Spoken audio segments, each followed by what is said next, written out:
Muito bom dia a todos. É uma alegria muito grande estarmos aqui no MIEP, uma honra repetida, renovada, como dissemos em outras ocasiões. E eu quero saudar vocês todos com a minha alegria, com o meu entusiasmo, com a minha gratidão por esses momentos, cumprimentando novamente a organização do MIEP pelo evento impecável sob todos os aspectos, né? Todos nós nos sentimos extremamente estimulados diante de um evento organizado com tanto carinho, com tanto cuidado, valorizando a mensagem de Jesus, principalmente com a temática central Evangelho e Vida, que abre aos nossos corações uma perspectiva imensa.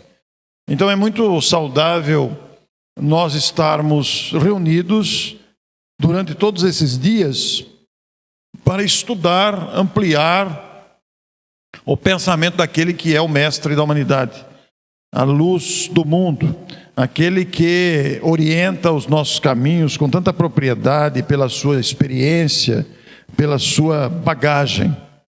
É alguém que nos ama profundamente e faz tudo por nós.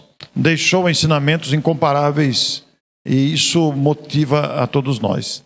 E nós fomos designados para desenvolver essa temática, parábola da pérola de grande valor, anotada lá por Mateus em 13:45. Quando recebi essa indicação da temática, eu levei um susto, porque esta parábola, embora interligada a outras, a outros ensinos também, ela tem apenas 2 versículos. Cada versículo com 2 linhas, portanto 4 linhas apenas. Eu levei um susto, foi um seminário em 2 blocos, com 4 linhas. O que vai ser de mim? Mas aí a gente começa, entre aspas, a cavocar e se deslumbra com a grandeza do mestre, né? Ele é capaz, parece que ele tinha uma preocupação de simplificar o nosso entendimento, falando de maneira objetiva, direta, como a chamar a nossa atenção, deixando em poucas palavras, condensações, conceitos condensados que nós com o tempo descobriríamos, até por força do nosso amadurecimento, do interesse que nós teríamos despertado pelos seus ensinos. Se a gente parar para verificar as bem-aventuranças, por exemplo, né, que é um documento riquíssimo, e além das parábolas em si, nós vamos ver a grandeza destas afirmações, desses convites, dessas afirmações diretas ao coração humano. Então, coube-nos pensar nesta parábola curtinha, curtíssima, mas que não nos dispensa atrelarmos o assunto. E apenas a título de introdutório, até para ficar gravado, quando no futuro outras pessoas forem pesquisar e se derem conta também de pesquisar essa grande parábola, que embora seja pequena é uma grande parábola, nós quisemos também introduzir aqui alguns significados apenas para efeito didático, coisa que nós já sabemos. Mas para ficar registrado, parábola, né, é uma narrativa alegórica que transmite uma mensagem indireta por meio de comparação ou analogia. O que Jesus usou bastante esse recurso de fazer uma narrativa comparativa. Então ele compara situações, ocorrências, conteúdos, circunstâncias com a realidade do seu tempo, com os homens, seus contemporâneos daquela época, para que eles entendessem. Consideremos a limitação intelectual da época. Então ele fazia comparações com a realidade própria. A pérola em si mesma é uma secreção solidificada de um corpo gelatinoso do molusco e de coloração levemente prateada, que se forma nas conchas de diversos moluscos. Então nós temos aqui uma imagem que mostra isso, né? A pérola dentro da concha, né? Ela é formada a partir de um corpo gelatinoso. E aí a coloração levemente prateada. E nós vamos, no decorrer da abordagem, descobrir sutilezas sobre isso que impressionam na comparação que Jesus faz, na analogia, por que ele falou essa parábola. A gente vai entender isso com muita propriedade. E valor, né? Porque já que é pérola de grande valor, A palavra valor é uma atribuição que se dá a bens ou serviços, dimensionando-os para venda, troca ou contratação. Nós estamos muito habituados com essa palavra valor, porque atribuímos valores a diversas questões da vida.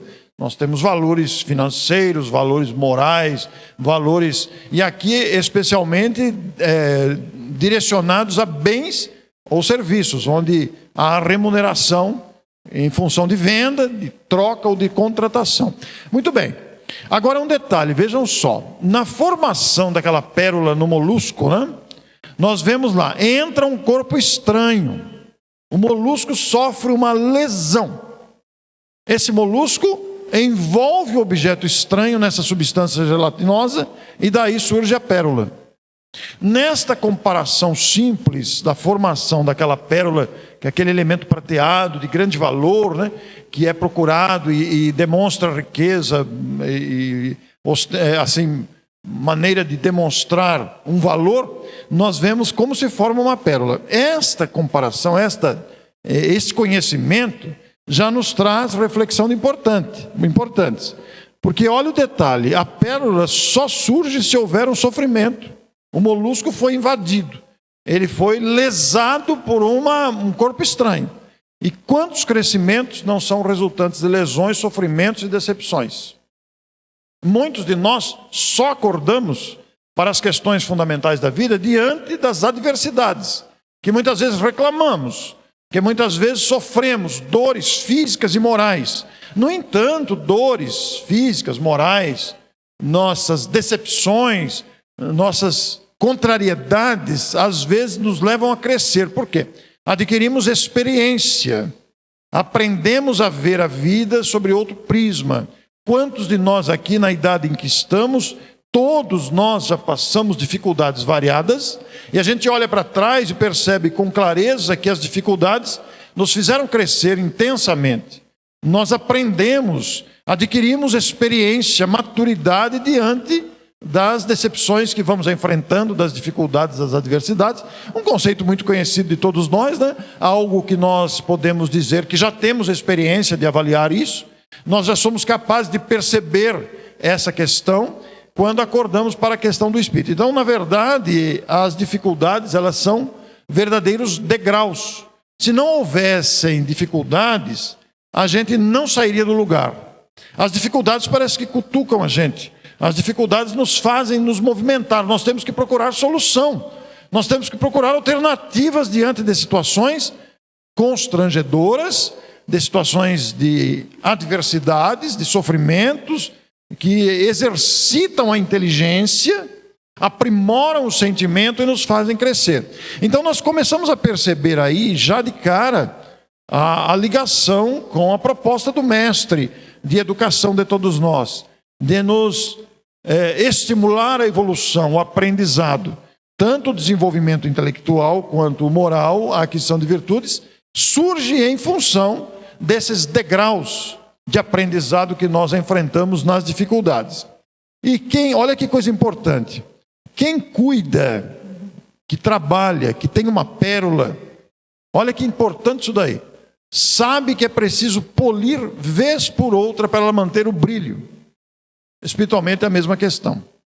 Então, quem tem uma pérola em casa, guardada, uma relíquia, uma pérola, sabe que de vez em quando precisa polir ela para que o brilho seja mantido. Espiritualmente é a mesma coisa. Nós temos que cuidar de nós, cuidar espiritualmente de nós. Já começamos a extrair ensinamentos belíssimos dessa questão da pérola, para que ela mantenha o brilho espiritual. É advindo do cuidado moral que temos com o nosso próprio comportamento. A autoanálise, o autocuidado, a gente começa a perceber a grandeza disso. É um ensinamento tirado da pérola.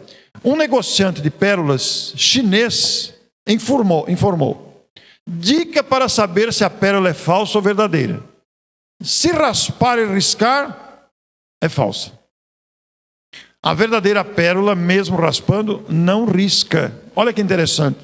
O verdadeiro cristão não se abate, ele prossegue. Vejam que lição para todos nós ao mesmo tempo. Diante das chamadas adversidades, das chamadas provações ou expiações, aquele que já está consciente, o verdadeiro cristão, integrado, conectado com a lição do Evangelho, ele não se abate, apesar de sofrer os revés, apesar de sentir tristeza, muitas vezes sentir indignação, sentir algo que possa causar uma leve tristeza, mas ele prossegue, ele sabe que é preciso prosseguir. Então, se a pérola, para saber se é falsa ou verdadeira, se ela arriscar, é falsa. Enquanto os traumas nos manterem no patamar da revolta, enquanto mantermos o nosso patamar de vingança, nós ainda não estamos verdadeiramente integrados com o pensamento cristão. Agora, quando passamos a nos conectar verdadeiramente com os ensinos do Evangelho, nós podemos ser agredidos. Claro, todo mundo sofre variados tipos de agressões. Mas diante das agressões, nós vamos aprendendo a perdoar, a praticar a empatia, a colocar-se no lugar do outro e principalmente a prosseguir. Este prosseguir é essencial. Quando vocês me viram falar lá, prossigam, eu falo primeiro aos meus próprios ouvidos. Tenho imensa necessidade de prosseguir, porque noto que quando estaciono diante de possíveis situações adversas, a gente só piora. Então é preciso seguir adiante, apesar da tempestade à volta. Isso vale individualmente, diante das enfermidades, dos conflitos de relacionamento, e claro que também coletivamente. Nós estamos enfrentando na humanidade um período complexo, fora e dentro do Brasil, e então é preciso que nós, como cidadãos brasileiros, humanos, prossigamos na tarefa de melhorar o mundo. Os desafios não são poucos, os desafios são enormes, intensos, contínuos, mas somos capazes de superar adversidades. E aí surge então aquela que é a temática. Depois dessa introdução didática, surge a temática, parábola da pérola de grande valor, Mateus 13:45. É composta de 2 versículos, o 45 e o 46. E ela é interessante, é precedida pela parábola do tesouro escondido, que é o versículo 44. Esse detalhe é importante também, porque são parábolas, são textos, são ensinos que são semelhantes. Eles têm um sentido aproximado, de grande importância também. Então vamos ver isso. Vamos ver a parábola, o versículo 45 de Mateus. Também é semelhante o reino dos céus a um homem negociante que busca boas pérolas. Vejam só, e o 46. E tendo achado uma pérola, né, de grande preço, vai vender tudo que tem e a compra. Então estamos diante da parábola. 2 versículos para dizer que havia um homem negociante que busca boas pérolas. Há alguém que está em busca de um tesouro, pérolas. O homem negociante somos nós, os seres em evolução. É uma comparação com aquele tempo dos homens, que a seu tempo buscavam pérolas, significando recursos de negócios, recursos de riquezas. Então, esse homem que está em busca, comparativamente, pode semelhar-se a nós mesmos. O reino dos céus também é uma busca incessante. Todos nós estamos em busca. Todos nós desejamos, até porque estimulados à proposta de Jesus, ao apresentar-se no planeta, proclamando a fundação do reino de Deus. E incompreendida a princípio, né? Porque os homens de seu tempo achavam que o reino dos céus seria constituído de poderes materiais ou de valores, de tesouros materiais, mas com o tempo fomos compreendendo que o reino dos céus não está lá, nem acolá, está dentro de nós. Portanto, significando a conquista de valores internos, morais, conscienciais. E então este homem, que achou uma de grande preço, bom, se era uma de grande preço, foi avaliada como autêntica, como verdadeira. E, naturalmente, o grande preço, talvez pelo seu tamanho, pela sua beleza espontânea, ele vai e vende tudo que tem. Se desfaz, se desapega de tudo que é seu patrimônio para atender a compra daquela grande pérola que tem um grande preço. Compra porque compreende o valor daquele tesouro. Comparativamente, trazendo para os ensinos dos tesouros do conhecimento que o Evangelho traduz, nós vamos ver que este vender tem o sentido do desapego, de desfazer-se de apegos a coisas. Eu, recentemente, a questão de uma semana, nós mudamos de uma casa para um apartamento. Metade da metragem em metros quadrados diária. Nós tivemos que nos desfazer de muitas coisas, de muitos móveis, não cabia no apartamento. Ainda não acabei de arrumar a mudança. Para vocês terem uma ideia, deixei lá 18 caixas de livros para serem arrumados. Conseguimos arrumar o resto, mas de livros foram 18 caixas. E me surpreendi com a quantidade de CDs. 14 caixas de CDs. Olha como a gente amontoa coisas, né? E dá dó de jogar fora, né? Dá dó, são CDs belíssimos. A maioria deles espíritas, mas bastante MPB. Mas está lá para dar uma solução. Não dava tempo, eu tinha que vir para Paraíba. Agora, voltando, eu tenho a missão de mexer naquelas caixas de livros e CDs. Embora tenha jogado 4 caixas de fita cassete. Essa eu vou jogar. Essa eu vou jogar. Fita cassete, quem é que vai ouvir isso? Agora, os LPs também estão lá. Na esperança, deve ter lá uns 25 LPs. Na esperança, ainda estão voltando os LPs, né? Estão na moda, estão voltando para ser moda novamente. Então, estão lá. Então, eu sou um apaixonado por música, né? Então, é muito interessante esses valores que a gente tem. Mas olha aí, ó, vende tudo que tem e compra o maior tesouro. Esse vender tudo que tem o sentido de desapego, de desfazer-se de apegos que a gente se permite. E a gente, quando vai fazer uma mudança dessa, metade da área que a gente tinha vai para um espaço reduzido, a gente começa a perceber como a gente junta coisas, como a gente amontoa coisas. Por que será que a gente junta tanta coisa, né? Mas eu e minha esposa fizemos um treino de desapego, porque doamos muitas coisas, a maioria foram doadas, né? Pouquíssimas coisas foram vendidas, e então é muito interessante pensar isso. Mas esses 2 versículos, 45 e 46 de Mateus 13, está precedida da parábola do tesouro escondido, que tem uma feição semelhante. Todos nós conhecemos. Aqui pelo menos tem mais linhas, né, do que as outras. O reino dos céus é semelhante a um tesouro escondido no campo, que quando o homem o acha, o esconde, pelo gosto que sente de o achar, vai e vende tudo que tem e compra aquele campo inteiro. É uma afirmação, é um ensinamento semelhante, referindo-se ao reino dos céus comparado a um tesouro escondido no campo. O homem acha, e já que o achou, se desfaz de tudo para ter aquele campo, considerando a sua grandeza. Bom, aí vamos adentrar então, voltemos ao estudo da parábola em si. Os 2 versículos, 45 e 46, que é objeto da nossa apreciação desta manhã. Já fizemos alguns comentários, mas é interessante pensarmos o seguinte. Este autor, que não é espírita, ele é um teólogo e autor americano, atuou como professor de estudos do Novo Testamento no Seminário Teológico do North Park, em Chicago. Nasceu em 28 de dezembro de 1944 e publicou essa obra traduzida para o português, Compreendendo as Parábolas de Jesus. É um guia completo. Trabalho magnífico. Eu não sei se alguém aqui conhecia a obra.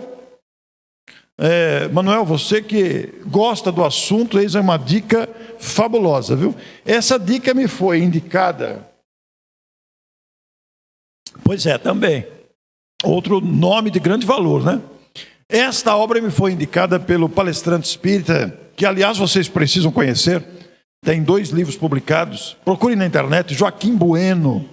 Joaquim Bueno é da cidade de Limeira, no interior paulista, e é de uma sensibilidade com o Evangelho que dá gosto de ouvi-lo. Eu falei, Joaquim, você que tem que ir lá na Paraíba fazer essa palestra, não eu. Mas eu recorri ao Joaquim, né? Porque o Joaquim, para falar do Evangelho, é como ninguém. O amor que ele tem pelo Evangelho é uma coisa fabulosa. Joaquim Bueno, depois vocês procurem. E o Joaquim me indicou esse livro, que eu comprei esse livro. E realmente esse autor, que não é espírita, destaque-se, esse autor faz um estudo sobre as parábolas, situando as parábolas no contexto da época de Jesus.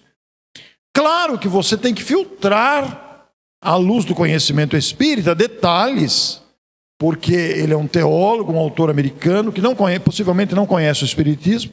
Você tem que filtrar a versão, que tem a versão protestante aí presente, mas você filtra e tira o proveito que o espiritismo nos proporciona estudando uma obra como essa. É uma obra riquíssima, porque ele situa circunstâncias e situações próprias do contexto da época. Então a gente abrange, expande o conhecimento em função dos estudos feitos por esse professor e autor americano. Riquíssima obra que quero recomendar a vocês. Por outro lado, Kai Barschutl escreveu em 1928 o conhecidíssimo livro Parábolas e Ensinos de Jesus, né? Esta obra que está prestes a completar o seu centenário. Esta obra é um estudo das parábolas de Jesus. Kai Barschutl destacou-se como um grande estudioso de Jesus, suas abordagens com muita profundidade, a história de Kai Barschutl por si só, aliás, vale conhecerem a biografia.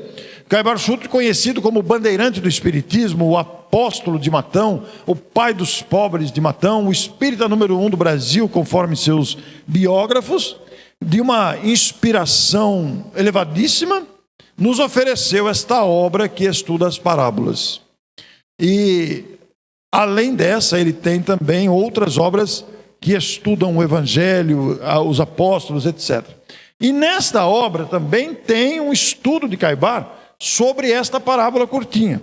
E o comentário de Kai Bar também é curtinho, isso que é interessante, né? Mas ele também faz esse trabalho.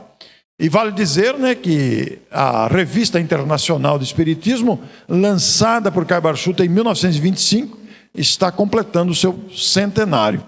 E vale dizer nesse ponto, da sabedoria de Jesus com as parábolas. Ninguém duvida disso. A gente estuda as parábolas e vê a sabedoria do mestre ao apresentar aquelas pequenas narrativas comparativas. Jesus elaborou quase 50 parábolas.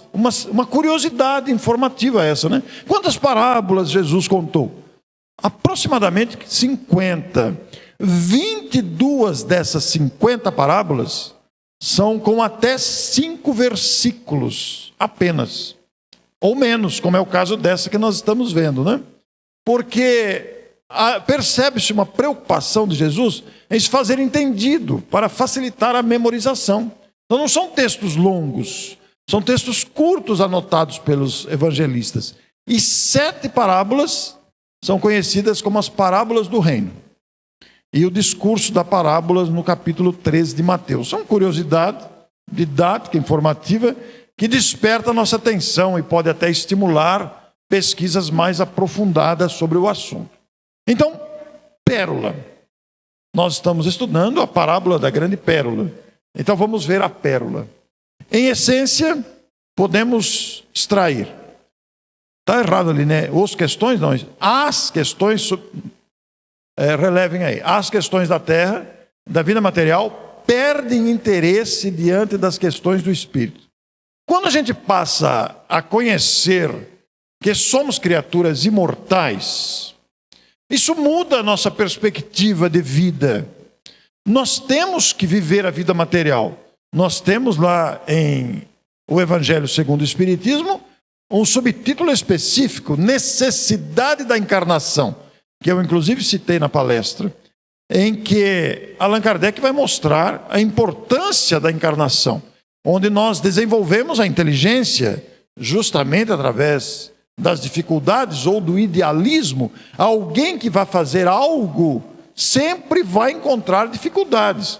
Basta que você tenha uma iniciativa para algo fazer, que você vai sentir logo as dificuldades à sua volta.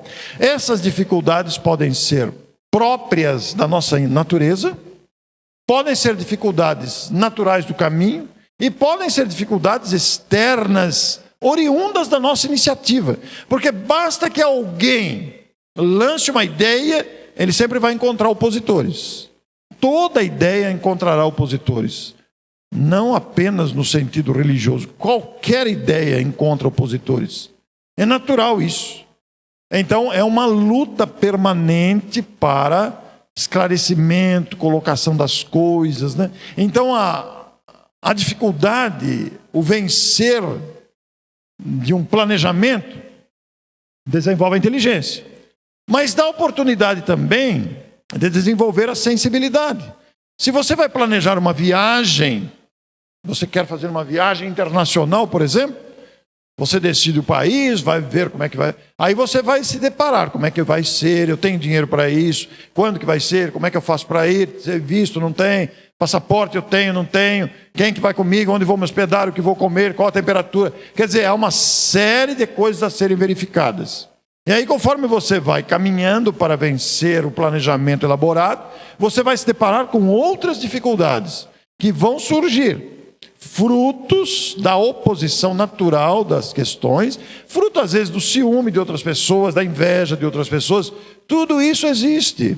Estamos num mundo de criaturas ainda caminhantes, criaturas que se deixam seduzir por situações variadas. E então, nós temos necessidade da vida material. Mas a vida material, além de desenvolver a inteligência, como dissemos, na superação, vejam que o conforto que nós desfrutamos hoje, neste salão, nessa estrutura belíssima desse resort, nós estamos aqui com ar-condicionado, com aparelhagem à nossa disposição, com filmagem, tudo isso é fruto da inteligência. O homem foi capaz de desenvolver tecnologia excelente, sob todos os aspectos. Uma viagem aérea que envolve uma série de fatores, e toda a tecnologia que vai se avolumando é fruto da inteligência. Quanta dificuldade não teve que ser vencida para se alcançar uma projeção como essa? Há pouco tempo nós fazíamos projeções com transparência. Lembram das páginas de plástico que a gente trocava para mostrar, né? O retroprojetor. Quer dizer, já virou peça de museu. Daqui a pouco o nosso celular será dispensado. Eu não vejo a hora de projetar assim no dedo e fazer assim, ó, sem o aparelhinho. Já pensou que delícia que vai ser? Eu não vejo a hora de alcançar isso. Mas esse progresso é fruto da pesquisa, do desenvolvimento da inteligência, em todas as áreas, na odontologia, na medicina, etc. E inteligência que vai encontrar obstáculo de todo tipo. De todo tipo. Eu fico admirado, eu sou um admirador da arquitetura, por exemplo.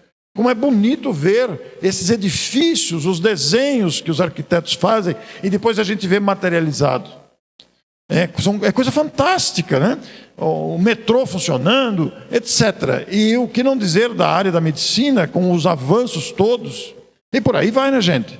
Então a vida material, na busca do conforto, na experiência que se adquire, nós desenvolvemos a inteligência. Só que nesse confronto, nós também aprendemos a nos respeitar mais.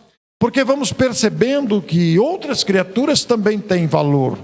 Outras criaturas também sabem e têm tendências e têm conhecimentos, habilidades para uma série de coisas. Nós nunca podemos nos dispensar. Ninguém vive sozinho, nós precisamos muito uns dos outros. Nós estamos aqui num evento cuja estrutura envolve uma multidão. Não só a equipe do MIEP, mas os próprios funcionários do local que nos hospeda, do local que nos serve, a alimentação. Quanta coisa tem aqui, né? E somos exercitados, esse ambiente de fraternidade que nós vivemos aqui, deveremos esforçar-nos para que seja o ambiente da terra. Por isso que estamos falando isso, né? E aí, as questões materiais, embora importantes, destacamos. Não podem ser desprezadas, nós precisamos da vida material. Mas elas perdem um certo interesse de quando nós descobrimos, ficamos conscientes que somos imortais. E eu me encanto, me permitam dizer isso, eu me encanto em pensar que somos imortais. Já pensou que coisa maravilhosa? Nós vamos viver para sempre. Uma vez eu falei isso numa palestra, teve alguém que falou, dá uma canseira isso, né? Viver para sempre. Não, não dá não, sabe por quê? Porque o que nos espera será sempre melhor que hoje. Ah, mas quanto mais o tempo parece que o homem está andando para trás. Está nada. Nós estamos andando para frente mesmo. É que esse aparente caos, é aparente o caos. É fruto da nossa falta de sensibilidade, da nossa omissão nas questões fundamentais da fraternidade. Mas nós vamos vencer isso. Então, daqui 500 anos, eu viro uma esquina de Pequim, digamos, se eu merecer voltar à Terra, viro uma esquina de Pequim e me debato com os olhos da Joselma. Mas da onde eu conheço esses olhos? Ah, é da Joselma. 500 anos atrás nós estávamos lá em Campina Grande, no MIEP. Já pensou? Que coisa bela. Daqui 500 anos, quantos passos não teremos dado? Vejam, é tudo muito relativo, né? Às vezes a gente fica pensando no que Emmanuel nos oferece, com a sua sabedoria. Seus livros são fonte inspiradíssima de conhecimento. E foi apenas há 2000 anos, apenas, que ele esteve frente a frente com Jesus e não foi capaz de compreender Jesus. Não é mesmo? Então, daqui 500 anos nós deveremos ter dado um bom salto. Historicamente, nós vemos que o planeta evoluiu muito materialmente, mas ainda do ponto de vista moral, deixa muito a desejar. Mas é que agora nós estamos confrontados por essa realidade que nós não temos outra alternativa. Ou nós temos que melhorar, ou nós temos que melhorar. Senão perderemos o direito de permanecer nesse planeta. Mas o fato de sermos imortais me encanta. Porque viveremos para sempre. O que nos aguarda é empolgante. Mas não é de ociosidade, é de mais trabalho, de mais amor. Constatando esta realidade da grandeza da obra de Deus. Então as questões do Espírito são fundamentais. Nós vemos um evento como esse, valorizando o Evangelho, a gente se dá conta de quanto tempo a gente perde com vesículas absolutamente dispensáveis quando nos voltamos a pensar no que Jesus ensinou e que está à nossa disposição com tanta abundância. Então o homem negociante vendeu tudo o que tinha. Quer dizer, prendeu-se, desapegou-se. Quantos não estão indiferentes a isso, presos a todo tipo de prisão emocional, psicológica, apegos de todo tipo. E nós, como é que estamos diante do conhecimento que nos é ofertado? Nós que conhecemos o Espiritismo, que é incomparável, eu costumo dizer que não há nada que se compara ao Espiritismo, diante da sua grandeza intelecto-doutrinária moral, né? Esta grandeza que nos encanta ao mostrar nossa realidade. Quem sou eu? De onde vim? Para onde vou? O que estou fazendo aqui? Conhecimento espiritual amplo. A gente começa a ler Allan Kardec, como disse na palestra de abertura, e a gente parece que Kardec escreveu ontem e mandou hoje por WhatsApp, repetindo o que eu disse. Tamanha a sua atualidade, a força do raciocínio. Quando a gente lê Leon Denis, a gente fica ainda mais encantado com o desdobramento filosófico desse grande poeta do Espiritismo, não é? Que nos faz enxergar as dimensões do universo extraterra, além da mediocridade dos nossos dias. Nós perdemos muito tempo com coisas absolutamente dispensáveis. Agora, que é duro se desapegar, né? Sob todos os aspectos. Nós ainda somos teimosos, resistentes. Nós focamos num ponto e não abrimos mão daquele ponto. Nós somos assim ainda, convenhamos, reconheçamos. No entanto, quando realmente descobrimos o tesouro, se nós realmente descobrirmos, a gente vai começar a se desprender, a se desapegar, a dar valor às questões do Espírito, sem desprezo das questões materiais, que precisamos da vida material. Não podemos desprezar esse estágio. É esse estágio material que se multiplica nas diversas existências, que nos fazem progredir, que nos fazem avançar na senda do progresso. E nós vemos grandes feitos, não? Podemos citar grandes nomes, exemplares, ou nomes anônimos que todos nós conhecemos. Todos nós conhecemos pessoas que se destacam nas diversas áreas do conhecimento, da cultura, das artes, dos esportes, da religião, da liderança, e que dão exemplos deste amor imenso, porque talvez já compreenderam o valor disso. Por outro lado, aquelas outras parábolas, com exceção da parábola do semeador, trazem figuras de algo que está dentro, que precisa ser buscado. Olha o exemplo citado: o joio e o trigo, fermento, grão de mostarda, o tesouro, a pérola, a rede. Todas essas parábolas mostram algo que está dentro, precisa ser buscado. Inclusive a pérola está lá dentro da concha. Isso está nos levando a pensar que o reino está dentro, como ele mesmo ensina. O reino dos céus não está lá nem acolá, mas dentro de si. Então está dentro de nós essa consciência. Todas as parábolas levam para esse raciocínio. Então há que se buscar dentro de nós essa essência de imortais que somos. É encantador. É simplesmente encantador pensar nisso. E Jesus faz essas comparações no contexto do seu tempo, justamente para facilitar o entendimento. A fé é como um grão de mostarda, não é mesmo? Fazia os homens pensarem, porque o grão de mostarda era pequenininho, e por aí vai. A parábola do fermento, que leveda a massa e multiplica-se, a separação do joio e do trigo, quanta coisa bonita está aí. Então mostra a interioridade da coisa. Então a pérola, a própria pérola em si, lembra a necessidade do mergulho na profundeza do oceano. Normalmente ela é encontrada no fundo do oceano, no fundo dos mares. Lembrando essa necessidade do mergulho, nós podemos fazer a comparação desse mergulho interior também, da autoentrevista, como sugere Santo Agostinho.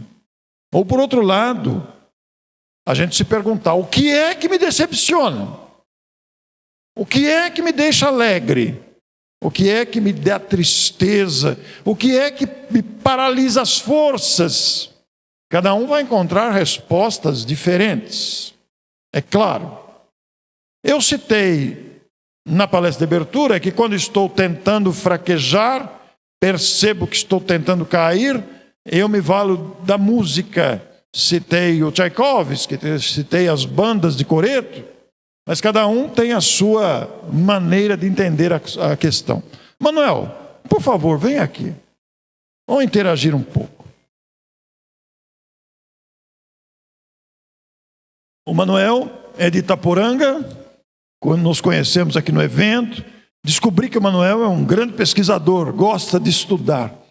Manuel, pensando nisso aqui, essa necessidade de mergulho na profundeza do oceano, como é que você supera as próprias tristezas? O que você usa nesse mergulho de autoanálise?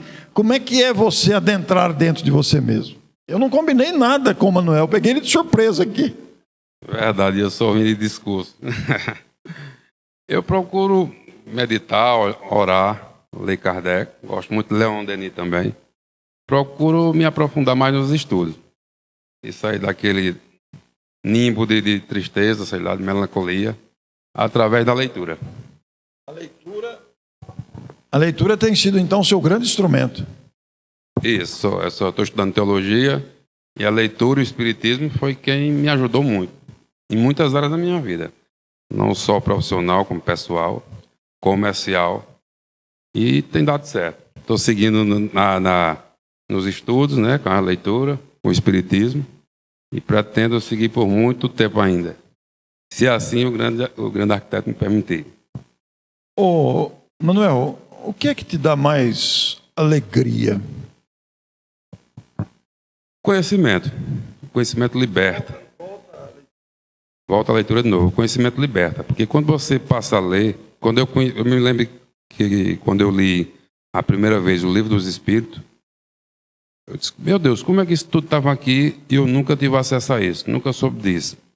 Sim, sou da minha família, da parte do meu pai, toda católica, minha mãe é evangélica, e eu sou o único espírita da família. Então, assim, sempre fui censurado pelo meu pai, pela minha mãe, pelos fenômenos que eu via desde criança. Não, isso é, eu costumo dizer no sertão, porque não é batizado, isso não é coisa da sua imaginação, enfim. Tempo depois fui trabalhar, antes do concurso, né, que eu tinha falado, fui trabalhar com um ex-professor, se chama Dedé, que é um grande espírita. E foi ele que comecei a falar com ele. Eu não costumava falar com ninguém sobre esses fenômenos. E comecei a falar com ele. Ele disse, rapaz, mano, isso é mediunidade. Eu disse, não acredito nisso. Disse, mas desenvolva, estude. E ele, me lembro que no meu aniversário, trabalhava com ele, ele me apresentou com o livro de Divaldo Franco, Para Sempre nos Nossos Corações. E foi a partir daí, de uns 17 anos atrás, que eu sempre venho estudando. E graças a Deus, assim, o conhecimento liberta não só nossa vida, mas também nossa mente. Obrigado, Manuel. A citação do Manuel nos leva inevitavelmente à conhecida afirmação de Jesus. Conhecereis a verdade e a verdade vos libertará. Que coisa impressionante, né? Porque realmente a gente fica apegado, fica preso a muitas circunstâncias e não percebe o dinamismo e a grandeza da própria vida. Então, conhecendo a verdade gradativamente, porque a nossa verdade é muito relativa. A nossa verdade é produto da nossa experiência, da nossa bagagem, da nossa vivência, mas a verdade absoluta pertence a Deus. E nós vamos gradativamente descobrindo a verdade. E vem o Cristo e diz, conhecereis a verdade vos libertará de medos, de condicionamentos, de prisões de todo tipo. Nós estamos aqui com a presença da Maria Lourdes, vice-presidente da Federação Espírita aqui da Paraíba, com seu esposo. Maria Lourdes, vem cá, posso interagir com você também? Será uma honra, conheci o casal aqui no MIEP, o que me honra bastante. Essas andanças pelo movimento espírita nos dão essas alegrias, né, incomparáveis. Obrigado, Maria Lourdes, pela sua presença e disposição e aceitação, viu? Maria Lourdes, me diz uma coisa. A Federação Espírita da Paraíba é um tesouro também, não é? Sim, com certeza. O trabalho federativo, né? A gente poder conhecer as diversas cidades e as experiências que cada cidade tem com a construção ali de uma casa, a vivência, como o nosso irmão estava falando, né? O interior da Paraíba, o sertão. Imagine, cada região tem a sua própria realidade. E que a gente sabe que quem tá na casa espírita faz de tudo, né? A gente cuida, a gente está na evangelização, a gente está na reunião mediúnica, a gente é palestrante, né? A gente faz o atendimento fraterno. Então, essa grandeza de experiência. E a doutrina nos torna uma verdadeira família, dentro da casa. Então, a experiência com a federação nos mostra essa intimidade. Quando a gente vai lá visitar as regiões, a gente vai entendendo como a vivência da doutrina está no dia a dia. Está no acolher, está no entender que somos irmãos. Não é? Porque quando a gente pensa assim, a federação entende aquela coisa toda. Não é. Na verdade, somos irmãos que estamos ali nos auxiliando, não é? Podendo compreender e viver as experiências no macro, mas no micro, na intimidade. Não é? Porque é isso que o Cristo disse. Que a gente, como você falou, a verdade nos liberta quando ela começa a estar sendo movimentada dentro da gente, como a pérola. Me diga uma coisa, estendendo a comparação na atividade federativa, naturalmente você está vice-presidente, amanhã muda a diretoria, normal isso aí, né? Mas estendendo a comparação, no trabalho federativo você sente também essa comparação de mergulho na profundeza para encontrar as pérolas do Estado? Sim, sim, com certeza. Porque no momento em que eu não vivo a doutrina, como é que eu vou chegar a me aproximar? Eu preciso começar por mim mesma. Antes de estar como vice-presidente doutrinária, nós estávamos como diretora do Departamento da Família. E o Departamento da Família nos faz ver para uma realidade nossa, diária, do dia a dia, dos enfrentamentos que nós, enquanto reencarnantes, dentro de um seio familiar, encontramos. E se a gente não, esse micro, né, que é a nossa célula, como Joana diz, que a família é a célula máter, é a partir da vivência familiar, é a partir dessa vivência tão particular. Se a gente for aqui conversar, como você estava contando a sua realidade lá ontem, a gente conversando, né? Cada um com a sua história, cada um com a sua tarefa. E quando a gente olha para essa nossa individualidade dentro do seu familiar e vai entendendo o nosso trabalho com a doutrina, não há muita diferença. A gente não pode ser uma coisa no nosso lar e ser outra no trabalho com a doutrina, que nós não estamos em ressonância, né? Então, poder viver a prática espírita, o evangelho no nosso lar faz com que qualquer lugar que a gente estejamos, como vocês falavam ontem sobre mediunidade. A mediunidade não é só na casa espírita, nós somos médios. Então é a vivência. Imagina, nós somos médios dentro de casa, gente. Quando a gente tem aquela intuição de calar, de falar a palavra certa. E melhor não falar agora. E isso vai estar presente porque a gente é o que a gente é em qualquer lugar. Seja na casa espírita, seja na federativa. Então, a vivência com o Departamento da Família, e como também eu sou psicóloga, ajuda, né, a poder entender esse lugar que nós precisamos fortalecer para onde a gente estiver ali, onde for chamado. Porque eu ainda não, eu digo, vice-presidente, né? Parece uma coisa assim, mas, gente, é trabalhoso. É trabalhoso porque a gente tem que estar vigilante. Quando a gente está lá na casa espírita, nós passamos a ser vistos. Não é? O nosso exemplo é o que a gente diz, é o que a gente faz. Então, requer, como Santo Agostinho, você até colocou, esse mergulho. O que eu estou fazendo com o que eu estou recebendo da doutrina? Como é que eu estou vendo aquele que passa ao meu lado? Eu encontrei uma pessoa de Recife e disse, olha, você é da federação? Eu digo, sou. Eu venho de Recife para a Federação da Paraíba assistir a palestra. Né? Então, como nós precisamos esse mergulho da profundeza do nosso ser, porque nós temos tanta coisa a cuidar, não é, amigo? Muita coisa. Muito obrigado. Muito obrigado, viu? Vejo vocês como... Pois não, meu amigo. Vem aqui, você usa o microfone. Essa interação é altamente saudável. É da Bahia? Estava aqui. Tudo bem? Como é que é o seu nome? Eu sou o Dedé que o El me anunciou. Bem interessante a história, ela é fantástica, né? O espiritismo, e a gente está dentro desse rol, né? Buscando essa coisa. Com o El veio também um ex-aluno que, quando dava aula a ele, falava muito do espiritismo, ele evangélico mesmo. Aí hoje está aqui, cheguei, MIEP, está aqui com a gente num conhecimento profundo e estudioso. Mas dentro dessa história todinha, o que mais me intrigou foi um ex-aluno trabalhoso. Todos os dias ele ia para a secretaria da escola, para a direção. E o diretor, você está expulso, eu não aguento mais você aqui. Eu pulei na frente, não, eu vou cuidar dele. Aí cuidei, o El conhece ele.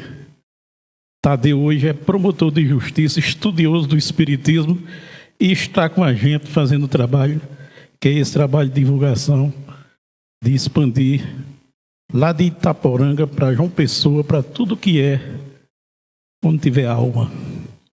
El, Um abraço e que estejamos juntos nessa luta. Muito obrigado. Essa participação me fez lembrar algo que não estava no script aqui, não estava previsto, mas eu não posso deixar de dizer. Vocês já viram o filme Como Estrelas na Terra, Toda Criança é Especial? Olha, vejam, está disponível no Netflix, está disponível no YouTube. Como Estrelas na Terra, é o nome do filme. Como Estrelas na Terra, dá tempo de vocês anotarem, eu repito se for necessário. Como Estrelas na Terra, Toda Criança é Especial. Esse filme, ele é um filme de 2007 e conta a história de um menino com dislexia, que todo mundo desprezava, os pais não aceitavam, os professores judiavam dele, até que surgiu um professor que se interessou por ele. O seu caso contado aí me lembrou esse filme. Então, é muito enriquecedor. Eu faço palestra com esse filme também, e é algo que comove. Eu já fiz mais de 200 vezes essa palestra pelo Brasil afora, e não suporto o final. A gente chora, não tem como não chorar. Como? O último vagão ela está sugerindo, esse eu não vi, eu vou ver. Muito bom. Então, é alguém que descobriu uma pérola, não em si mesmo, mas no outro. Olha que interessante, já vi uma pérola, Como Estrelas na Terra, Toda Criança é Especial, é o nome do filme. Então é alguém que descobriu uma pérola, mergulhou em si mesmo para descobrir como ajudar a criança. Então tudo isso mostra a importância dessa empatia. Eu tenho um livro que está esgotado atualmente, que se chama Médiuns. Quem são, onde estão, por que são médiuns? Esse livro foi lançado em 2008, está esgotado hoje, mas ele foi parar num terreiro de Umbanda. E eles leram meu livro e me convidaram para falar no terreiro de Umbanda. E eu falo no terreiro de Umbanda sem nenhum problema. Eu vou com roupa bem colorida, porque eles ficam todos de branco, né? Então eu vou com uma camisa amarela, eu vou com uma camisa azul e vou fazer a palestra. E quando eu cheguei lá, vendo os médiuns, a maneira como eles se comportam, os espíritos que ali se manifestam, sabe a conclusão que eu cheguei? Meu livro ficou manco, porque eu não conhecia a experiência umbandista antes. No entanto, é uma experiência humana que precisa ser respeitada. Precisa ser profundamente respeitada, porque é o estágio deles.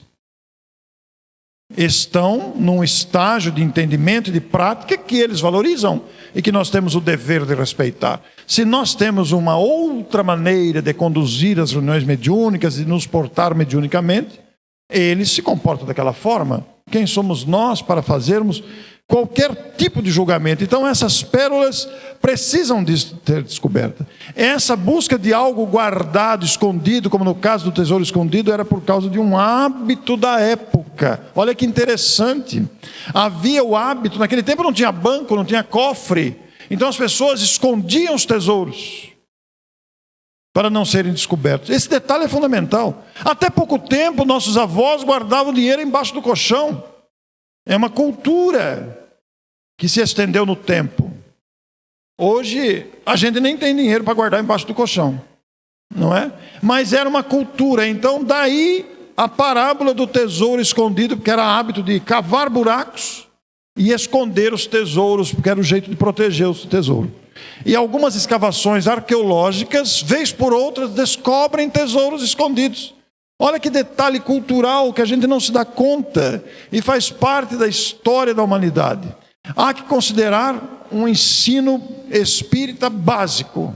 A finalidade e objetivo do espiritismo é a nossa melhora moral. Ou, em outras palavras, aquisição de valores espirituais. Eu vou repetir aqui o que eu disse na palestra de abertura. O Espiritismo não veio para fazer passe, para fluidificar água, para conversar com espíritos. O Espiritismo não veio para fazer palestras, para escrever livros. Não. Tudo isso é secundário. A prioridade é a nossa melhora moral. Embora secundárias, essas práticas são fundamentais como treinamento para nós. Quando atendemos um espírito em dificuldade na reunião mediúnica, nós exercitamos a empatia com aquele espírito de dificuldade. Quando fazemos uma palestra, temos também que estudar, pesquisar e exercer a empatia com o público, de ter o senso de conveniência para não extrapolarmos na maneira como falamos, para tomarmos cuidado e prudência com o conteúdo e não querermos colocar as nossas ideias. As nossas ideias são absolutamente secundárias. A ideia espírita prevalece sobre a nossa. Então são detalhes.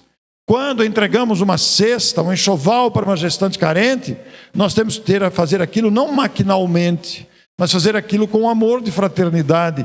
Quando fazemos o passe diante da pessoa que está diante de nós, nós estamos ali exercendo o amor ao próximo que está necessitado, pedindo a Jesus que as nossas mãos se transformem em instrumentos de transmissão de bem-estar, de fluidos benéficos. Ora, valores espirituais, treinamento através dessas questões secundárias, porque o objetivo principal é a nossa melhora moral.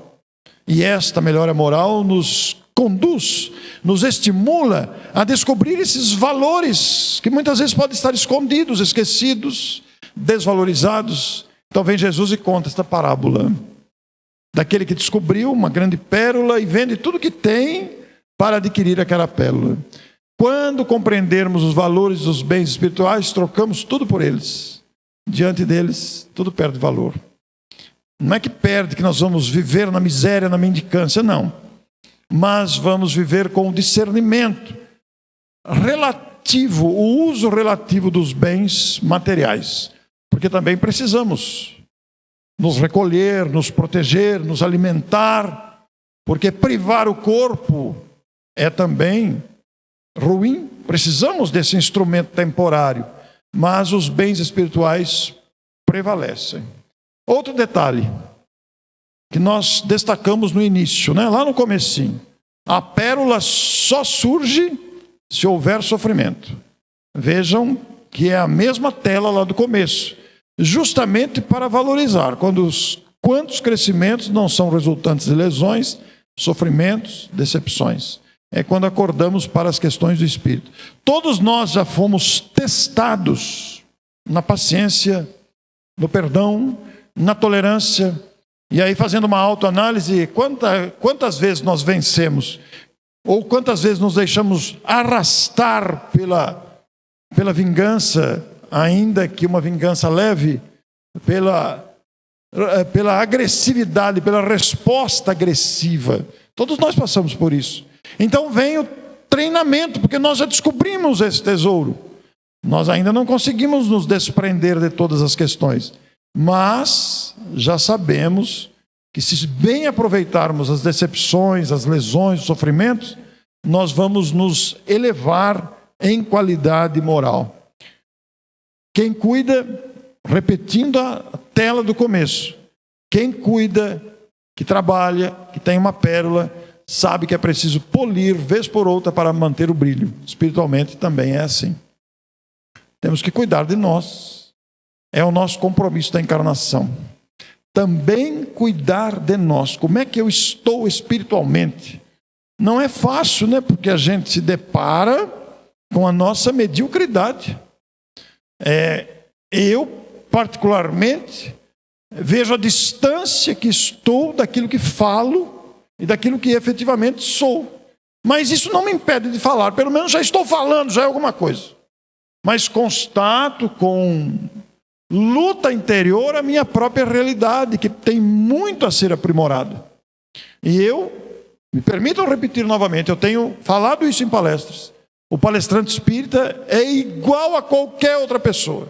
Não tem diferença nenhuma. É uma pessoa em luta, com dificuldade, com carência, com limitações de todo tipo. A única diferença é que perdeu a vergonha de falar em público, só isso. Então, estamos convidados a esta nova fase. E agora nós vamos dar um intervalo para retomar a partir de uma informação de Caibar Schutt. 30 minutos de intervalo, viu, gente?